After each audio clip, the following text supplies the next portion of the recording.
নমস্কার, একালের রান্নাঘরে সকলকে স্বাগত জানাই। আজকে আমি একটি লাড্ডু রেসিপি শেয়ার করব আপনাদের সঙ্গে। সেটি হলো সুজির লাড্ডু। এই লাড্ডু বানানো ভীষণই সহজ আর এই লাড্ডু খেতে ভীষণই টেস্টি হয়। তাহলে শুরু করা যাক আজকের রেসিপি সুজির লাড্ডু। রেসিপিটি ভালো লাগলে একটা লাইক করবেন আর আমার চ্যানেলটিকে সাবস্ক্রাইব করে আমার পাশে থাকবেন। সুজির লাড্ডু করবার জন্য সবার প্রথমে গ্যাসে একটা প্যান বসিয়ে দিয়েছি এবং এতে দিয়ে দিচ্ছি 1 টেবিল চামচ ঘি। এবারে ঘিটাকে মেল্ট করে নেব। ঘি গরম হয়ে গেছে। এবারে আমি এতে দিয়ে দিচ্ছি কিছু কাঠবাদাম কুচি আর কিছু কাজু কুচি। এবারে এই ড্রাই ফ্রুটস গুলোকে হালকা একটু ভেজে নেব। কাজু আর কাঠবাদাম ভাজা হয়ে গেছে। এবারে আমি গ্যাসের ফ্লেম অফ করে দিচ্ছি। এবারে দিচ্ছি কিছু কিশমিশ আর কিছু পেস্তা কুচি। কিশমিশ আর পেস্তা কুচি ভাজতে একদমই কম সময় লাগে, সেই জন্য আমি গ্যাসের ফ্লেম অফ করে তারপরে এই ড্রাই ফ্রুটস গুলো অ্যাড করছি। এবারে এগুলো ভেজে নিচ্ছি। সমস্ত ড্রাই ফ্রুটস গুলো হালকা লাল করে ভেজে নিয়েছি। এবারে এই ড্রাই ফ্রুটস গুলো তুলে নিচ্ছি।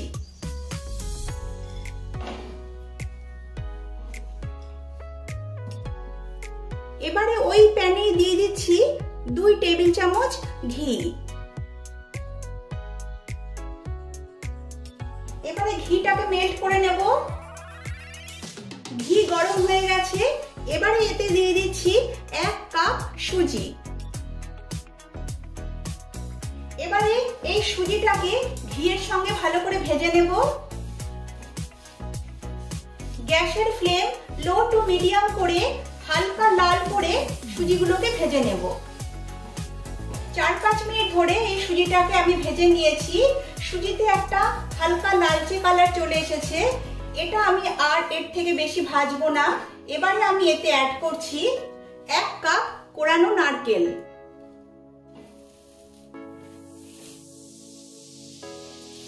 নারকেল অ্যাড করলে লাড্ডুতে খুব ভালো টেস্ট আসে, তাই আপনারা চেষ্টা করবেন এতে নারকেল অ্যাড করতে। এবার এই সুজি আর নারকেল আরো কিছুক্ষণ নেড়েচেড়ে নিচ্ছি। গ্যাসের ফ্লেম কিন্তু অবশ্যই এ সময় লো টু মিডিয়াম করে রাখতে হবে। এগুলো হাই ফ্লেমে একদম ভাজতে যাবেন না, তাহলে সুজিটা পুড়ে যাওয়ার সম্ভাবনা থাকবে। নারকেল আর সুজি কিছুক্ষণ নেড়েচেড়ে নিয়েছি। এখন এতে দিচ্ছি 1 কাপ গুঁড়ো চিনি। এই চিনিটাকে আমি মিক্সিতে গুঁড়ো করে নিয়েছি। আর বন্ধুরা, এই উপকরণগুলো আমি 1 কাপ করে নিয়েছি। এবারে সবকিছু নেড়ে চেড়ে ভালোভাবে মিশিয়ে নিচ্ছি। এবারে একটু সময় নিয়ে ধৈর্য ধরে এই মিশ্রণটাকে ভালো করে নেড়ে চেড়ে নিতে হবে। গুঁড়ো চিনি সুজির সঙ্গে খুব ভালোভাবে মিলে মিশে গেছে। এখন দিয়ে দিচ্ছি ভেজে রাখা ড্রাই ফ্রুটস। এবারে সবকিছু ভালোভাবে মিশিয়ে নিচ্ছি।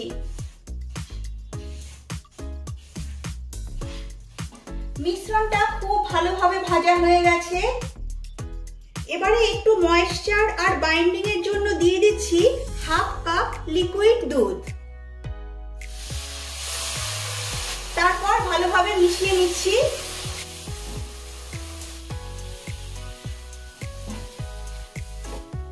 আরো 3-4 মিনিট ধরে সময় নিয়ে আমি এই মিশ্রণটাকে নাড়াচাড়া করে নিয়েছি। আর বন্ধুরা দেখুন, যে লিকুইড দুধটা আমি দিয়েছিলাম সুজি সেই দুধটাকে অ্যাবজর্ব করে নিয়েছে আর সুজিটা অনেকটাই ড্রাই হয়ে গেছে। এবারে এই মিশ্রণ থেকে একটু নিয়ে দেখছি যে শেপ দেওয়া যাচ্ছে কিনা।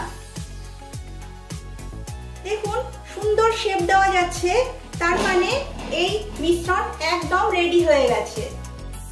এবারে গ্যাসের ফ্লেম অফ করে দিচ্ছি। তারপরে একটা থালায় নামিয়ে নিচ্ছি। এবারে এই মিশ্রণটা চারিদিকে স্প্রেড করে দিচ্ছি। এবারে এই মিশ্রণটাকে হালকা ঠান্ডা করে নেব। সুজির এই মিশ্রণটা এখন হালকা গরম আছে, এই গরম অবস্থায় আমি লাড্ডুগুলো তৈরি করে নেব। মিশ্রণটাকে একটু মেখে নিচ্ছি। এবারে এখান থেকে আমি লাড্ডুর মতো শেপ দিয়ে নিচ্ছি। দেখুন এইভাবে লাড্ডুগুলো তৈরি করে নিতে হবে।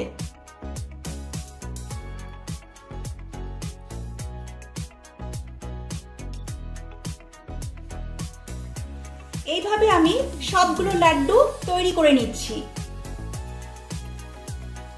সবগুলো লাড্ডু তৈরি করে তারপর আমি ফিরে আসছি।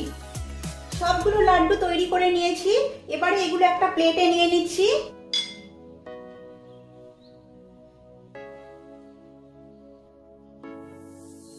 এই লাড্ডু আপনারা ঘরে ট্রাই করুন।